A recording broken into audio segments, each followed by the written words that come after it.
안녕하세요. 보존하세 한그루치과병원 대표원장 윤범희입니다. 오늘은 여러분들에게 임플란트를 심으실 때 뼈 이식을 해야 되는지 말아야 되는지, 어떤 케이스가 있고 어떤 케이스에서는 어떻게 뼈 이식이 이루어졌고 어떤 케이스는 안 했는지 설명을 드릴까 합니다.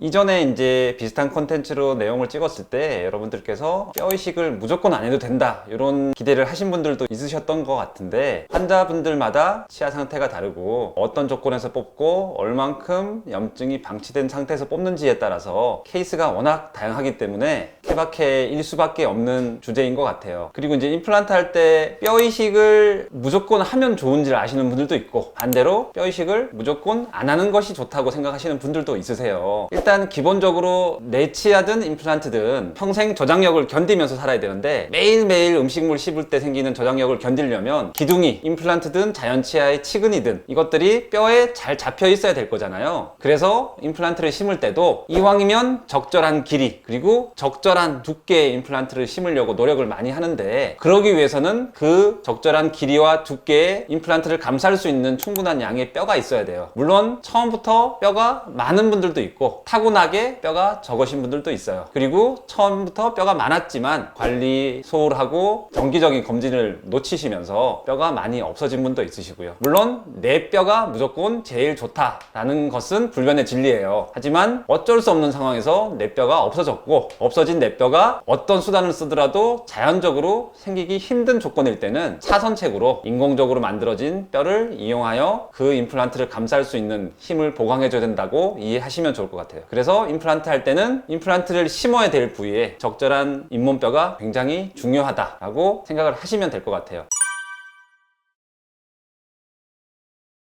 제가 이제 적절한 길이와 적절한 두께의 임플란트를 심어야 된다고 말씀드렸는데, 일단 적절한 길이는요, 최소한 8.5mm 이상의 임플란트를 심는 것이 좋긴 해요. 물론 어쩔 수 없을 때 더 짧은 임플란트를 심긴 하는데, 뼈가 충분히 있다면 최소한 8.5mm에서 12mm 사이의 임플란트를 심으려고 치과 의사들은 노력을 합니다. 그러면 뼈가 많으면 무조건 15mm, 20mm 이렇게 긴 걸 심으면 좋지 않나요? 라고 또 말씀하실 수 있을 것 같은데, 너무 긴 걸 심게 되면 오히려 저희가 이제 뼈에 구멍을 뚫고 임플란트를 식립할 때 열이 발생할 수밖에 없는데, 열을 식히기 위한 냉각수가 충분히 도달되지 않기 때문에 열에 의한 부작용이 생길 수 있어서, 국산 임플란트는 8.5mm에서 11.5mm 사이, 외산 임플란트는 8에서 12mm 사이의 임플란트를 심는 것이 가장 이상적이다라고 생각하시면 됩니다.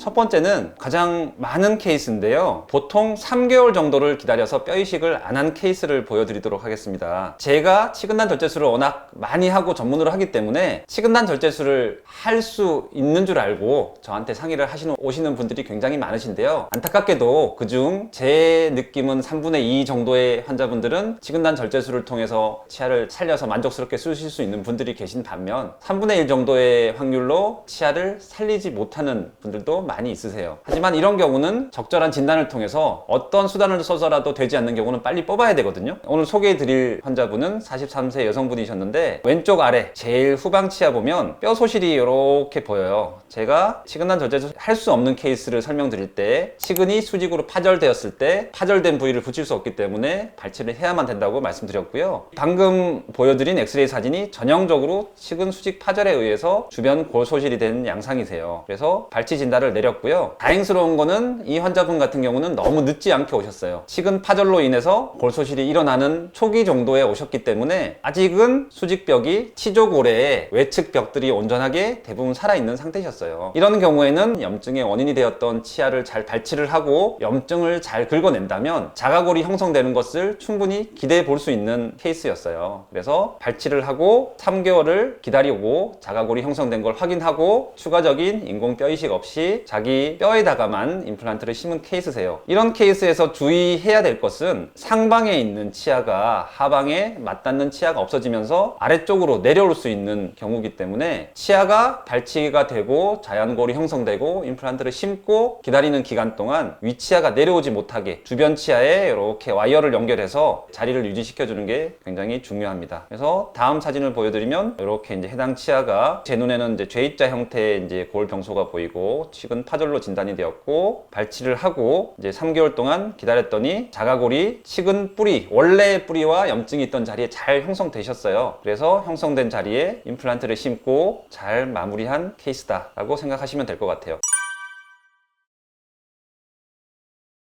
그러면 도대체 어떤 기준으로 뼈가 형성될 가능성이 높은지 아닌지를 알 수 있냐라고 저한테 물어보실 것 같은데요. 이렇게 치아 단면을 잘랐을 때 치조골, 뼈가 이렇게 형성이 되어 있을 거고, 치아 머리가 있고 뿌리가 이렇게 형성되어 있을 거예요. 근데 이 뿌리를 감싸는 치조골이 다 건전하게 잘 보존되어 있다면 가장 상방에 있는 경계를 기준으로 이 사이 부위가 치조골이 잘 형성될 수 있다라고 판단을 하는데, 만약에 한쪽에 치아 뿌리 에 파절이 있고 이 파절이 방치된 상태로 오래 기다린다면 이쪽 한쪽 측벽이 다 없어질 수 있어요. 그러니까 치조골이 완전히 한쪽 벽이 없는 상태로 저한테 오셨고, 그 상태로 치아를 아무리 잘 발치를 했다 하더라도 가장 상방점을 이었을 때 뼈가 생길 수 있는 한계점이 그곳이기 때문에 저희가 원하는 위치까지 치조골이 형성될 수 없다. 이런 경우는 자가골 재생이 힘들 가능성이 높기 때문에 처음부터 잇몸이 주저앉지 않게 뼈 이식을 시도를 하는 게 좋다라고 말씀드리고 싶어요. 이렇게 이제 적절한 시기에 살리지 못하는 걸로 진단이 나왔고, 잘 뽑고 기다렸을 때는 자가골 형성될 가능성이 높다라고 이해해 주시면 좋을 것 같아요. 3개월 기다려서 뼈 이식을 안 한 케이스를 지금 설명드리고 있고요. 해당 치아를 발치를 하고, 처음에 이제 뼈가 형성됐을 때는 엑스레이상 기존 뼈처럼 하얗게 보이진 않아요. 신생골이기 때문에 아무래도 조금 검은색 자국이 보이고, 하지만 시간이 적절하게 지났을 때는 이전부터 있던 뼈처럼 단단하게 엑스레이상에 관찰될 수 있다, 이렇게 생각하시면 될 것 같아요.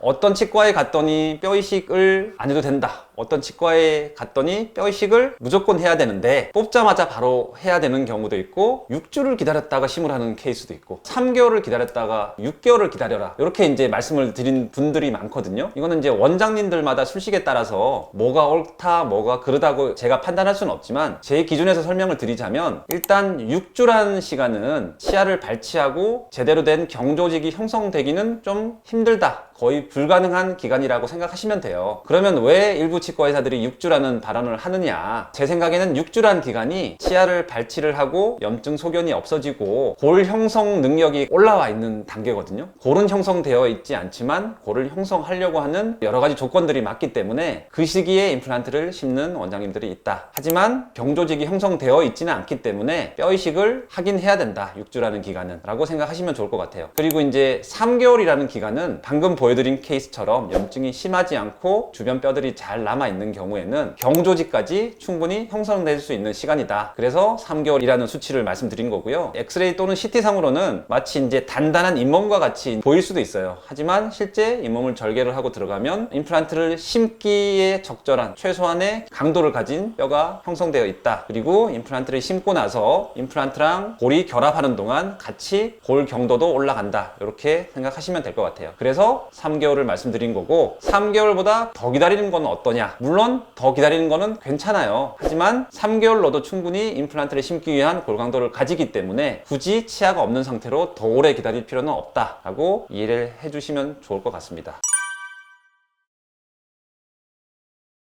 환자분들이 제일 많이 물으시는 게, 나는 잇몸이 너무 안 좋아요, 그래서 임플란트를 할 수 있을까요? 라고 많이들 말씀하시는데, 항상 말씀드리는 게, 잇몸 뼈가 원래 선천적으로 약한 분들은 없으세요. 다 뼈에 붙어있는 치아가 관리가 안 됐을 때 치아 때문에 주변 뼈가 안 좋아지는 거고, 그 원인을 제거했을 때는 잇몸 자체는 누구나가 건강하신데 남아있는 뼈의 양이 얼만큼 남아있느냐, 얼만큼 생길 수 있느냐를 가지고 임플란트를 어떻게 해야 되는가를 결정할 수 있는 거고, 물론 유전적으로 치유력이 굉장히 좋은 분들이 있긴 하세요. 사실 어떤 분들은 어떤 치료를 해도 빨리 낫고, 어떤 분들은 어떤 치료를 해도 결과가 안 좋은 분들이 아쉽지만 있긴 해요. 하지만 그 조건 하에서 최선의 결과를 얻기 위해서 노력을 하는 거고, 또 나이가 어린 친구들은 특히 10대는 더 심하고요, 20대까지만 해도 치아를 발치하고 잇몸뼈를 3개월 후에 절개를 해보면 여기 치아를 최근에 뽑았었나? 라고 생각할 정도로 뼈가 완벽하게 생겨 있는 경우가 많고요. 나이가 올라갈수록 어쩔 수 없이 조금 더딜 수는 있다. 하지만 이루어지지 않는 건 아니다. 젊은 친구보다 조금 더 시간이 필요할 뿐이라 라고 생각하시면 좋을 것 같습니다.